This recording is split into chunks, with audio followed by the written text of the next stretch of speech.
Assalamualaikum warahmatullahi wabarakatuh.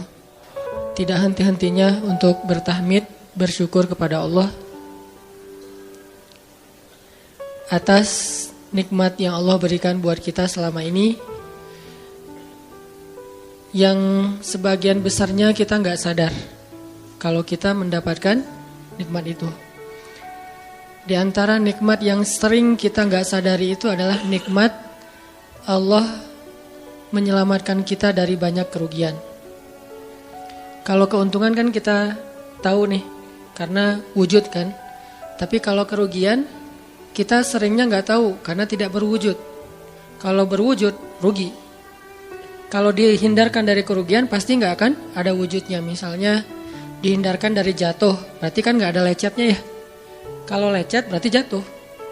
Kalau nggak lecet, berarti nggak jadi jatuh. Nah ini berarti kan tidak berwujud. Karena nggak berwujud, seringnya kita nggak sadar kalau itu nikmat dari Allah. Tapi kita harus belajar yakin itu sering terjadi dalam hidup kita. Baik itu lecet fisik ataupun lecet hati. Berat. Karena kalau udah kerasa di hati kita kan berarti ada masalah nih. Kadang-kadang Allah menyelamatkan kita dari kekecewaan, dari marah, dari sakit hatinya. Itu kan tidak ada wujudnya karena kita diselamatkan. Tapi yakin bahwa sesungguhnya itu juga nikmat dari Allah. Makanya harus tetap bersyukur walaupun kita kadang gak bisa menghitung nikmat Allah. Karena emang gak mungkin menghitung nikmat Allah. Wa in ta'uddu ni'matallah. Gak mungkin kita bisa menghitung nikmat Allah. Gampangnya misalnya coba aja, ada gak kita yang bisa ngitung jumlah tetes air hujan ketika turun hujan? Itu baru satu nikmat ya, hujan doang nih. Bisa gak ngitung berapa tetes air hujan yang jatuh ketika kita lagi musim hujan? Atau sekali hujan aja nih, setengah jam berapa tetes? Gak ada yang bisa ngitung. Itu aja gak sanggup, apalagi nikmat-nikmat yang lebih besar. Nah jadi tetap walaupun kita gak sadar nikmat Allah apa, tapi kita pakainya bukan cuma dengan logika. Hidup saya kayaknya gini-gini aja logikanya nih. Tapi kalau kita beriman, sebetulnya gak gini-gini aja. Hidup kita tuh harusnya lebih parah dari ini nih. Hidup kita tuh harusnya banyak masalah. Cuman sebagian besar masalah udah Allah hindarkan. Udah Allah selamatkan kita dari masalah-masalah itu. Cuman dikasih sebagian kecil sebagai pengingat buat kita. Kadang-kadang kalau gak dikasih masalah sama sekali, kita suka jauh dari Allah. Kan Allah kangen. Di antara hadis kangennya Allah kepada kita tuh, Allah kalau kangen kepada hambanya dikasih ujian. Hamba yang kayak gimana? Hamba yang kalau gak dikasih ujian gak deket sama Allah. Sehingga kalau Allah kangen sama kita, yang gak deket sama Allah nih, suka lupa sama Allah, Allah kasih kita ujian. Tapi ujian yang dikasih juga ujian yang insya Allah masih ketahan sama kita. Karena Allah gak mau ngasih kita ujian yang mencelakai kita. Kalau itu terjadi namanya bukan ujian, tapi namanya azab. Dan insya Allah orang beriman gak dapat itu. Yang dapat kayak gitu tuh kelasnya udah kelas Firaun, Haman, Korun, Namrud ya. Abu Jahal, Abu Lahab itu kayak gitu tuh. Tapi kalau kelas orang muslim yang udah beriman cuman gak soleh-soleh amat, insya Allah yang dikasih bukan azab. Yang dikasih adalah ujian.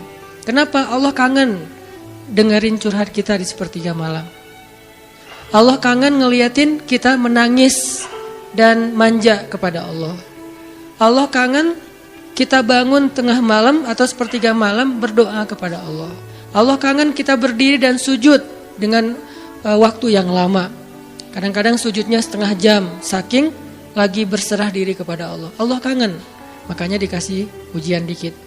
Tapi ujian yang dikasih ke kita tuh sedikit dibandingkan yang Allah hindarkan dari kita. Tapi mana buktinya dihindarkan? Kalau ada buktinya namanya gak dihindarkan. Kalau sudah wujud namanya kena. Kalau gak kena pasti gak ada wujudnya.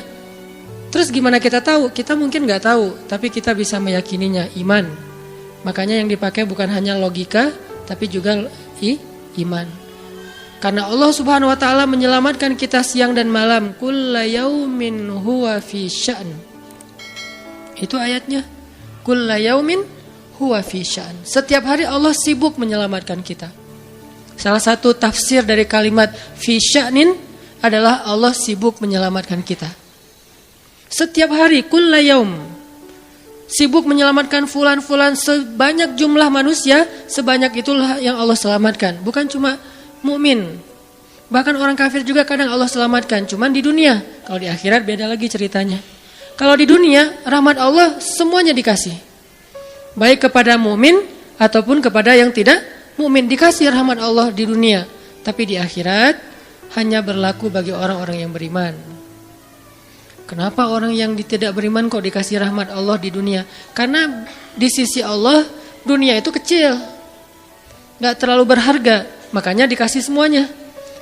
Akhirat itu berharga, makanya dikasih buat yang Allah sayangi, yang Allah pilih doang, yaitu orang yang beriman.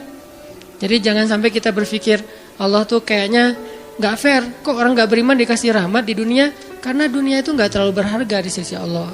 Seandainya dunia itu ada harganya walaupun sebelah sayap nyamuk, gitu kan hadisnya, gak akan Allah kasih itu dunia kecuali kepada orang beriman. Tapi berhubung lebih ringan daripada sebelah sayap nyamuk, dikasih kepada semuanya.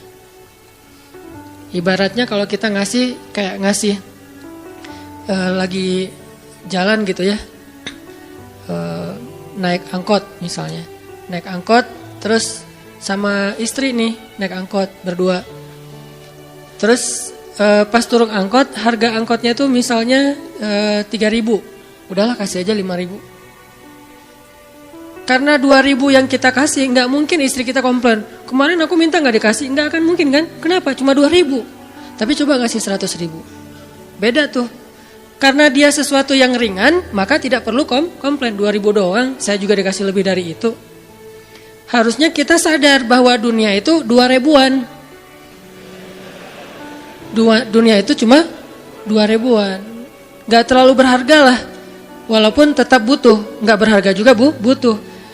Sehingga ketika ada orang yang tidak beriman dikasih 2.000-an kayak gini, kita yang beriman jangan sirik. Mending saya gak beriman kalau kayak gitu. Ternyata gak beriman juga dapat tuh banyak. Gak banyak, cuma 2.000-an.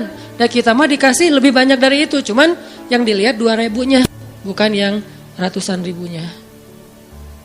Ini artinya teman-teman, yuk kita tetap belajar bersyukur kepada Allah. Walaupun kita gak sadar nikmat Allah itu apa.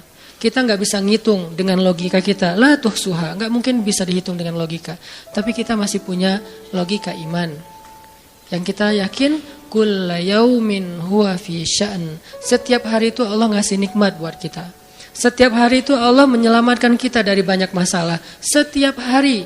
Bukan pernah tuh dulu gua nyelamatin lo, enggak. Setiap hari diselamatin. Kita ada orang yang kadang-kadang nyelamatin kita dari satu musibah, itu kan berjasa dan kita kayak ngingat seumur hidup kan ya. Dianggap kayak orang yang paling berjasa dalam hidup kita. Dulu hampir putus gara-gara dia gak jadi putus gitu. Nyambung lagi dalam bentuk yang halal misalkan ya. Berarti kan dia paling berjasa nih. Kalau gak gara-gara dia nih udah putus tuh. Kalau gak gara-gara dia udah cerai nih. Alhamdulillah gara-gara si fulan, gara-gara ustadz itu, gara-gara teman saya, gara-gara orang tua, kita yang tadinya hampir bercerai, gak jadi bercerai kan dia berarti berjasa banget dalam hidup kita, menyelamatkan rumah tangga. Allah menyelamatkan kita dari yang kayak gitu-gituan tuh kulla yaum, setiap hari. Kalau yang belum menikah, setiap hari Allah menyelamatkan kita dari zina. Apalagi kita hidup di zaman fitnah. Apalagi kita hidup di kota besar kayak di Bandung, yang fitnahnya mungkin lebih besar daripada di desa. Dengan mudah kita bisa terjerumus ke dalam dunia-dunia yang kayak gituan. Mudah banget. Tapi setiap hari diselamatin, besok diselamatin lagi, lusa diselamatin. Walaupun seringkali Allah pengen nyelamatin kita, kitanya aja yang kekeh gak mau diselamatin. Udah jatuh, Allah selamatkan dari apa? Dari makin terpuruk. Kadang-kadang kan jatuh ketiban tangga nih. Jatuh doang gak ketiban tangga. Allah selamatkan. Kalau nggak diselamatkan 100%, minimal diselamatkan sebagiannya supaya kita nggak benar-benar hancur. Itu sering. Yang pernah merasakan masa-masa kelam di masa lalunya, Harusnya kan ketika kita dulu kayak gitu kita mungkin udah mati kali ya.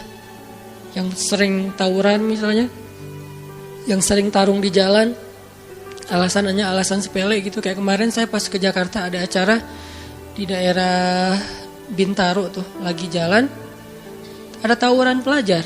Pada bawa golok, bawa samurai, bawa celurit, segala macam. Kita agak-agak kaget karena kita platnya plat D gitu kan. Agak bahaya nih di Jakarta soalnya. Langsung kita gimana nih plat D, masa mau ditutup pakai tangan, gak mungkin kan ya, mobil. Akhirnya la haula aja. Coba bayangin, mungkin sebagian kita pernah ngalamin masa kayak gitu dan mungkin lebih parah. Yang kayak gitu-gitu mah udah jadi kayak sarapan lah. Kalau gak makan siang. Kayak gitu-gitu, udah sering. Kenapa masih bisa selamat dan sekarang bisa duduk di masjid? Kalau bukan karena Allah menyelamatkan kita. Jadi kalau ada yang cerita ke saya tuh tentang pengalaman masa lalunya yang luar biasa kelam, saya tuh selalu bukan takjub ke dianya, takjub ke Allahnya. Bukan takjub karena dia bisa berhijrah, takjub karena Allah masih menyelamatkan dia dan menghijrahkan dia. Sehingga ketika dengar cerita kayak gitu, yang kita ucapkan adalah Masya Allah, Alhamdulillah. Bukan, wah hebat lo ya, dulu pernah bunuh orang, pernah ini, pernah semua dosa pernah gue lakuin dah. Itu gak perlu bangga. Karena kalau dia gak diselamatin Allah, dulu udah celaka dengan dosa-dosa itu. Tapi karena Allah selamatkan, akhirnya dia diberi kesempatan. Bikin dosa, dibiarin sama Allah. Bikin dosa, dibiarin. Bukan dibiarin berbuat dosa, dibiarin supaya dia kembali kepada Allah. Dikasih kesempatan. Dan itu gak sehari, bertahun-tahun kan kita kayak gitu. Masih aja Allah biarin, masih Allah kasih kesempatan. Ini artinya teman-teman, benar, kulla yaumin huwa fi sya'an. Setiap hari itu Allah selalu jagain kita. Setiap hari itu Allah selalu nyelamatin kita dari banyak masalah. Kalau yang udah nikah, mungkin di hari-hari pertama atau tahun-tahun pertama nih pengalaman pernikahan ya. Ya nggak apa-apa deh. Sedikit lah ya. Saya emang nggak terlalu berpengalaman. Ada yang lebih berpengalaman dari saya lah ya. Ada sedikit pengalaman. Biasanya orang yang baru nikah ujiannya tuh 3 tahun pertama. Kalau dia bisa ngelewatin masa 3 tahun pertama, insya Allah agak lebih mudah ke depannya. 3 tahun pertama ini paling berat. Apalagi kalau dia nikahnya, alhamdulillah gak pacaran. Kalau pacaran kan ujiannya udah sebelum nikah udah banyak ujian ya. Pas udah nikah ya udah selesai. Bukan udah selesai ujiannya, udah gak ada yang perlu udah